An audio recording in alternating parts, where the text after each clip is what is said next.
ہم تاریخ کی کتابوں سے ذرا باہر نکل کر ایک ایسی ماسٹر کلاس کا گہرا تجزیہ کرنے جا رہے ہیں جو آج کے کسی بھی سی ای او، لیڈر یا کسی بھی اسٹریٹجسٹ کے لیے حیران کن ہو سکتی ہے۔ صحیح بات ہے، اور ہمارے پاس جو بنیادی ماخذ ہے اس بحث کے لیے وہ ایک تفصیلی دستاویز ہے جس کا نام ڈپلومیٹک اینڈ ملٹری اسٹریٹجیز ہے۔ جی، اور اس میں پیغمبر اسلام حضرت محمد صلی اللہ علیہ وسلم کی مدنی زندگی یعنی 622 سے 632 عیسوی کے جو درمیانی 10 سال ہیں ان میں اپنائی گئی سفارتی اور عسکری کامیابیوں کا بہت تفصیلی ریکارڈ موجود ہے۔ اور اس نشست کا مقصد محض یہ بتانا نہیں ہے کہ کب کون سی جنگ ہوئی یا کون سا معاہدہ ہوا، یہ تو سب کو معلوم ہی ہوتا ہے۔ ہاں، مقاصد کچھ اور ہیں۔ ہم ان فیصلوں کے پیچھے چھپے اس مائنڈ سیٹ کو سمجھنے کی کوشش کریں گے کہ کس طرح انتہائی محدود وسائل کے باوجود مطلب ایک ایسی منظم ریاست کی بنیاد رکھی گئی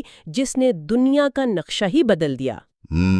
اور حیرت انگیز طور پر یہ سب کم سے کم جانی نقصان کے ساتھ کیسے ممکن ہوا؟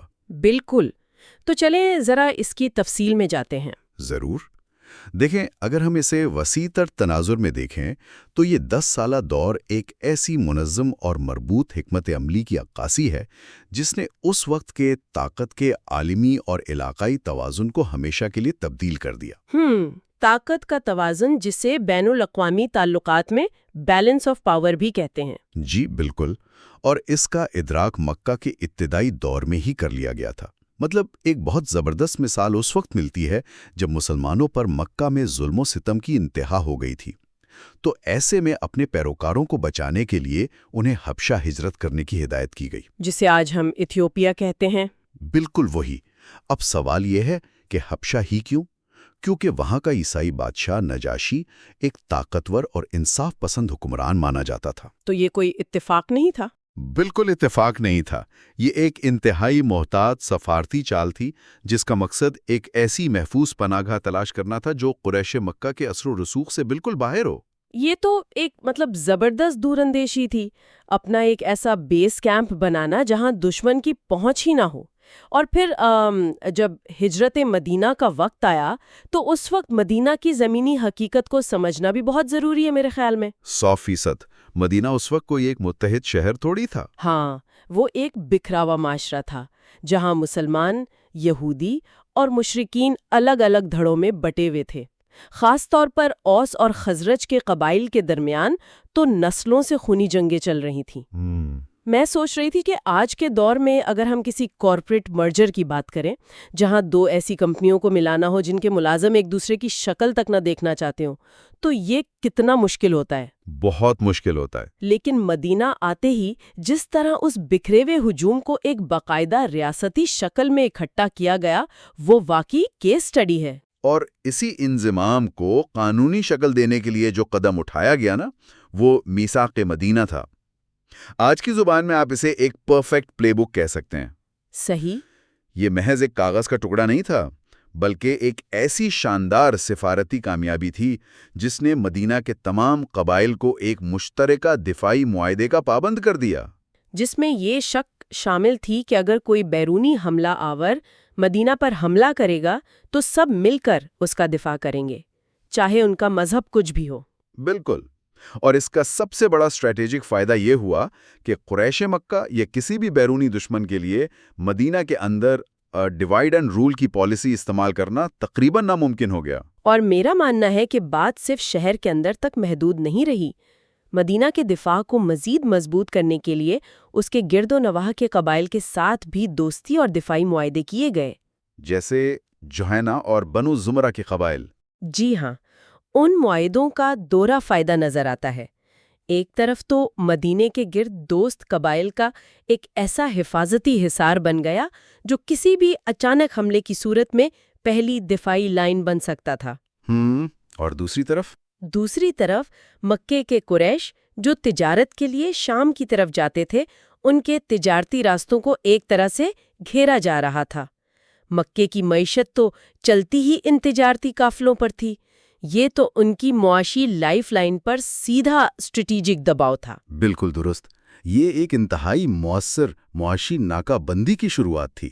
لیکن اس دباؤ کو برقرار رکھنے اور درست فیصلے کرنے کے لیے آپ کو زمینی حقائق کا علم ہونا چاہیے۔ صحیح۔ اور یہیں سے انٹیلیجنس اور معلومات کے نیٹ ورک کی اہمیت سامنے آتی ہے۔ اس دور میں معلومات کو اکٹھا کرنا آج کی طرح سیٹلائٹ یا ڈرون سے تو نہیں ہوتا تھا، لیکن اس کی اہمیت آج سے کم بھی نہیں تھی۔ یہاں بات واقعی بہت دلچسپ ہو جاتی ہے۔ غزوہ بدر کی وہ مثال دیکھیں کہ معلومات حاصل کرنا اس وقت کتنی بڑی طاقت تھی۔ جی، وہ پانی پلانے والوں والا واقعہ۔ ہاں، جنگ سے پہلے مسلمانوں کے دستے نے قریش کے 2 پانی پلانے والوں کو پکڑ لیا۔ ظاہر ہے جب ان سے تفتیش کی گئی تو وہ دشمن کی فوج کی صحیح تعداد بتانے سے گریز کر رہے تھے، یا جھوٹ بھی بول سکتے تھے۔ بالکل۔ تو تفتیش کرنے والوں نے ان سے یہ پوچھا ہی نہیں کہ فوج کتنی ہے، انہوں نے محض یہ پوچھا کہ تمہارے کیمپ میں روزانہ کتنے اونٹ ذبح ہوتے ہیں، جو کہ ڈیٹا حاصل کرنے کا ایک کمال کا پراکسی طریقہ تھا، ہے نا؟ جب انہوں نے بتایا کہ روزانہ 9 یا 10 اونٹ ذبح کیے جاتے ہیں تو اس سے فوراً حساب لگا لیا گیا کہ چونکہ ایک اونٹ 100 لوگوں کی خوراک کے لیے کافی ہوتا ہے، اس لیے دشمن کی فوج 900 سے 1000 کے درمیان ہے۔ اور تاریخی حقائق بتاتے ہیں کہ مکہ والوں کی تعداد 950 تھی۔ 7ویں صدی میں تفتیش اور تخمینے کا یہ کتنا شاندار اور سائنسی طریقہ تھا۔ بہت شاندار۔ لیکن یہاں جو بات سب سے زیادہ حیران کن ہے وہ یہ ہے کہ اس دور کا میڈیا کیا تھا اور بیانیے کو کس طرح کنٹرول کیا گیا۔ ہاں، یہ نقطہ دستاویز میں بہت نمایاں ہے۔ آج کے دور میں ہم سوشل میڈیا، الگوریدمز یا نیوز چینلز کی بات کرتے ہیں، لیکن 7ویں صدی میں میڈیا دراصل شاعری اور تجارتی قافلے تھے۔ شاعر اس دور کے نیوز اینکرز یا آج کے ٹویٹر انفلوئنسرز تھے۔ ایک شعر وائرل ہوتا اور قافلوں کے ذریعے پورے عرب میں ٹرینڈ کرنے لگتا تھا۔ دشمن کے شاعر اپنے اشعار کے ذریعے جھوٹا پروپیگنڈا کرتے تھے اور عرب قبائل کو مسلمانوں کے خلاف بھڑکاتے تھے۔ اور اس کے کاؤنٹر کے طور پر حسان بن ثابت جیسے بلند پایا شاعروں کو اسلامی بیانیے کے فروغ کے لیے استعمال کیا گیا۔ بالکل، انہوں نے دشمن کے پروپیگنڈے کا اثر زائل کیا اور اپنا بیانیہ مضبوط کیا۔ جنگ صرف تلواروں سے نہیں لڑی جا رہی تھی، بیانیے کی جنگ بھی پوری طاقت سے لڑی جا رہی تھی۔ اور اسی بیانیے اور معلومات کے کنٹرول کا ایک اور رخ رازداری اور نفسیاتی جنگ تھا۔ اہم جنگی مہمات کی معلومات اتنی خفیہ رکھی جاتی تھیں کہ قریبی ساتھیوں تک کو ہدف کا علم نہیں ہوتا تھا۔ جیسے فتح مکہ کی تیاری کے وقت؟ جی، فوج کو تیار ہونے کا حکم تو ملا لیکن منزل کا کسی کو علم نہیں تھا۔ مدینہ سے باہر جانے والے راستے سیل کر دیے گئے تاکہ کوئی خبر لیک نہ ہو۔ یہ آپریشنل سیکیورٹی کی بہترین مثال ہے۔ اور اگر نفسیاتی جنگ کی بات کریں تو غزوہ احد کے بعد جب مسلمان جانی نقصان اٹھا چکے تھے تو دشمن پر رعب ڈالنے کے لیے رات کے وقت وسیع علاقے میں آگ جلوائی گئی۔ دور سے دیکھنے والے کو لگا جیسے کوئی بہت بڑی تازہ دم فوج خیمہ زن ہے۔ قریش یہ دیکھ کر ہی خوفزدہ ہو گئے اور مکہ واپس لوٹ گئے۔ نفسیاتی جنگ کی اس سے بھی بڑی اور دلچسپ مثال غزوہ احزاب یعنی خندق کی جنگ میں ملتی ہے جب نعیم بن مسعود کا کردار سامنے آیا۔ ہاں، وہ تو ایک ماسٹر سٹروک تھا۔ تصور کریں 12,000 کا لشکر مدینہ کے محاصرے کے لیے آیا ہوا ہے۔ قریش مکہ اور مدینہ کے اندر موجود یہودی قبیلے بنو قریظہ کے درمیان ایک خطرناک اتحاد بننے جا رہا تھا جو مسلمانوں کے لیے 2 طرفہ حملے کا باعث بنتا اور تباہ کن ثابت ہو سکتا تھا۔ بالکل۔ نعیم بن مسعود حال ہی میں مسلمان ہوئے تھے، لیکن دشمن کو اس کا علم نہیں تھا۔ انہوں نے ایک ایسی master class counter intelligence approach اپنائی جس کی مثال ملنا مشکل ہے۔ وہ واقعی ایک تھرلر فلم جیسا ہے۔ انہوں نے کیا کیا کہ پہلے بنو قریظہ کے پاس گئے اور ان سے کہا کہ دیکھو قریش تو باہر سے آئے ہیں، محاصرہ ناکام ہوا تو وہ واپس چلے جائیں گے، لیکن تم نے تو یہیں رہنا ہے۔ صحیح۔ اس لیے قریش سے کہو کہ وہ ضمانت کے طور پر اپنے کچھ اہم بندے بطور یرغمالی تمہارے حوالے کریں تاکہ وہ تمہیں تنہا چھوڑ کر نہ بھاگیں۔ اور پھر وہ فوراً قریش کے پاس گئے اور ان سے کہا کہ بنو قریظہ اندر سے مسلمانوں کے ساتھ مل گئے ہیں اور وہ اب تم سے ضمانت کے طور پر تمہارے بندے مانگیں گے تاکہ انہیں پکڑ کر مسلمانوں کے حوالے کر سکیں۔ کیا شاندار چال تھی! جب قریش نے بنو قریظہ سے کہا کہ آؤ مل کر حملہ کریں تو بنو قریظہ نے شرط رکھ دی کہ پہلے اپنے بندے ہمارے حوالے کرو۔ قریش کو نعیم بن مسعود کی بات سچی لگی۔ ان کا آپس کا اعتبار شیشے کی طرح ٹوٹ گیا اور بغیر ایک تیر چلائے وہ خطرناک اتحاد بننے سے پہلے ہی بکھر گیا۔ ایک فرد کی اس سفارتی چال نے پوری جنگ کا پاسا پلٹ دیا۔ اور اگر ہم میدان جنگ کی عسکری حکمت عملیوں پر نظر ڈالیں تو آپ کو ہر جنگ میں ایک بالکل مختلف طریقہ کار نظر آئے گا۔ یہ ایک طرح سے شطرنج کے کھیل کی طرح تھا، جہاں ہر چال حالات، زمین کی نوعیت اور دشمن کی طاقت کو دیکھ کر بدلی جاتی تھی۔ بدر میں کیا ہوا تھا؟ بدر میں پانی کے سب سے بڑے کنویں پر قبضہ کر لیا گیا اور باقی خشک کر دیے گئے۔ صحرا کی جنگ میں دشمن کو پانی جیسی بنیادی ضرورت سے محروم کر کے ایک زبردست اسٹریٹیجک دھکا دیا گیا۔ اور پھر احد میں تو حالات مختلف تھے۔ بالکل مختلف تھے۔ وہاں دشمن کی تعداد بہت زیادہ تھی، تو وہاں کی حکمت عملی یہ تھی کہ پہاڑ کو اپنی پشت کی حفاظت کے لیے استعمال کیا گیا اور درے پر تیر انداز بٹھا دیے گئے تاکہ ایک چھوٹی فوج ایک بہت بڑی فوج کا ڈٹ کر مقابلہ کر سکے۔ 12,000 کی تعداد میں آئے تو ایک غیر ملکی یعنی فارسی حکمت عملی اپنائی گئی، خندق کھودنا۔ عرب اس طرز جنگ سے بالکل نہ واقف تھے۔ جی، سلمان فارسی کے مشورے پر۔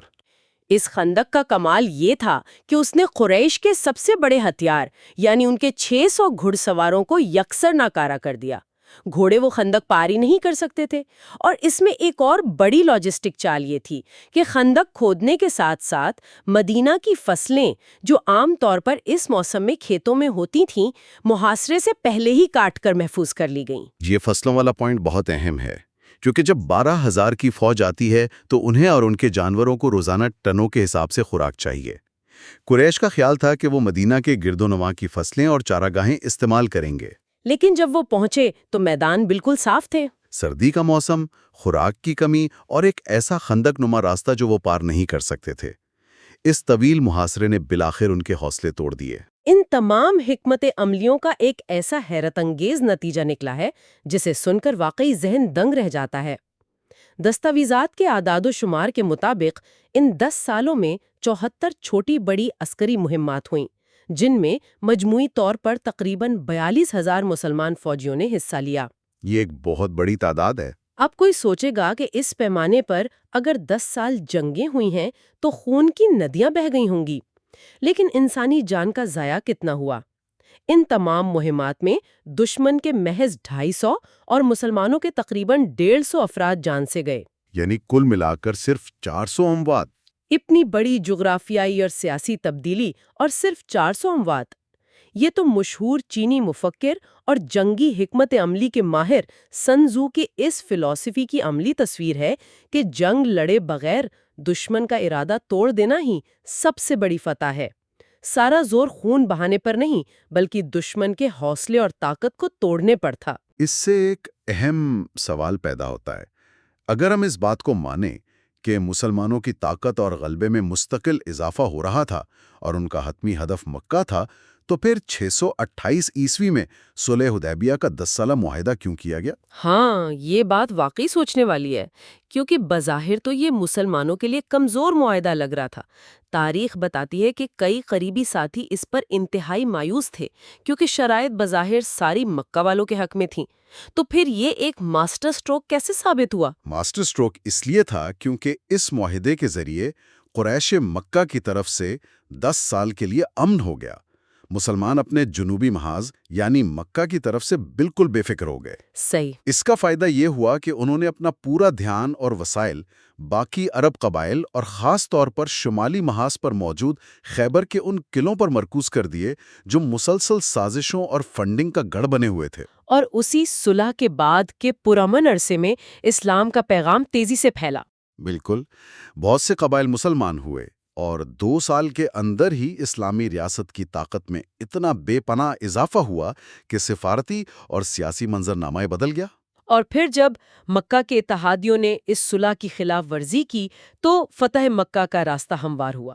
فتح مکہ میں جس طرح فوجی طاقت کا مظاہرہ کیا گیا، جسے ملٹری سائنس میں اوورویلمنگ فورس کہتے ہیں، وہ بھی لاجواب ہے۔ 10,000 کا لشکر 10,000 کا لشکر لے کر جانا اور پھر انہیں 4 مختلف حصوں میں تقسیم کر کے شہر کے چاروں طرف سے داخل کرنا۔ دشمن جب بھی جس طرف بھی دیکھتا تھا اسے فوج نظر آتی تھی۔ ایک زبردست نفسیاتی حربہ۔ رات کے وقت شہر کے باہر ان 10,000 لوگوں کو الگ الگ چولہے جلانے کا حکم دیا گیا۔ سوچیں ذرا، پہاڑوں کے دامن میں 10,000 آگ کے الاؤ۔ اس سے نفسیاتی دباؤ اتنا قائم ہوا کہ مکہ والوں کو لگا کہ شاید لاکھوں کی فوج آ گئی ہے۔ نتیجہ یہ نکلا کہ تاریخ کی اتنی بڑی فتح بغیر کسی خونی تصادم کے حاصل ہو گئی۔ دشمن کی مزاحمت کی نفسیات ہی دم توڑ چکی تھی۔ فتح تو بے مثال تھی ہی، لیکن جنگ اور فتح کے بعد کے اصول، جنہیں ہم کوڈ آف کنڈکٹ کہتے ہیں، وہ اس سے بھی زیادہ قابل غور ہیں۔ جنگ میں بھی اخلاقیات کا دامن کسی صورت نہیں چھوڑا گیا۔ باقاعدہ ضابطہ اخلاق نافذ تھا۔ جی، کہ بچوں، عورتوں، بوڑھوں اور اپنی عبادت گاہوں میں بیٹھے راہبوں پر ہاتھ اٹھانے کی سختی سے ممانعت تھی۔ دشمن کی لاشوں کا مثلا کرنے یعنی انہیں بگاڑنے پر پابندی تھی، بلا ضرورت درختوں اور فصلوں کو کاٹنے یا پانی کے چشموں کو زہرآلود کرنے سے روکا گیا۔ آج ہم فخر سے 20ویں صدی میں بنائے گئے جدید جنیوا کنونشن کی بات کرتے ہیں، لیکن یہ تمام اصول 1400 سال پہلے پوری سختی سے نافذ کیے جا چکے تھے۔ اور جنگ کے دوران اگر دشمن کا کوئی فوجی ہتھیار پھینک کر پناہ مانگ لیتا تو اسے مارنے سے فوراً روک دیا جاتا تھا۔ اس سے یہ ثابت ہوتا ہے کہ یہ محض علاقے فتح کرنے کی جنگ نہیں تھی، بلکہ دلوں کو فتح کرنے کی مہم تھی۔ اور دل جیتنے کی سب سے بڑی مثال تو فتح مکہ کے دن کی عام معافی ہے۔ وہ لوگ جنہوں نے برسوں ظلم کیے، مسلمانوں کی جائیدادیں ضبط کیں، انہیں ان کے گھروں سے نکالا، ان پر جنگیں مسلط کیں، ان سب کو مکہ کے فتح ہونے کے بعد معاف کر دیا گیا۔ ایک تاریخی لمحہ۔ جب ان سے پوچھا گیا کہ آج تمہارے ساتھ کیا سلوک کیا جائے گا اور انہوں نے رحم کی اپیل کی، تو انہیں کہا گیا کہ جاؤ، آج تم سب پر کوئی گرفت نہیں، تم آزاد ہو۔ اس عام معافی نے ان کے دل ایسے جیتے کہ وہ لوگ جو کل تک جانی دشمن تھے، وہی بعد میں اس ریاست کے سب سے بڑے محافظ بن گئے۔ تو یہ سب ہمیں کیا بتاتا ہے؟ ہاں، تو اس سب کا اصل مطلب کیا ہے؟ اس سب کا مطلب یہ ہے کہ جب ہم اس دستاویز اور اس 10 سالہ دور کا مطالعہ کرتے ہیں تو یہ صرف چند جنگوں کی لسٹ نہیں رہتی، یہ ایک بہترین کیس سٹڈی ہے کہ کس طرح لیڈرشپ، ویژن اور بدلتے ہوئے حالات کے مطابق خود کو ڈھال لینے سے ناممکن کو ممکن بنایا جا سکتا ہے۔ ہر قدم پر حقیقت پسندی کا مظاہرہ کیا گیا۔ کہاں پیچھے ہٹنا ہے، کہاں معاہدہ کرنا ہے، کہاں نفسیاتی دباؤ ڈالنا ہے اور کہاں طاقت کا مظاہرہ کرنا ہے۔ یہ اسٹریٹجک سوچ کی معراج ہے۔ اور یہی وہ چیز ہے جو اس تمام بحث کو آج کے دور میں سننے والوں کے لیے انتہائی کارآمد بناتی ہے۔ چاہے کوئی کسی کارپوریٹ بورڈ روم میں بیٹھا ہو، کسی کمپنی کے بحران سے نمٹ رہا ہو یا بین الاقوامی سطح کی سفارتکاری کا حصہ ہو، یہ اصول رہنمائی کر سکتے ہیں۔ بالکل۔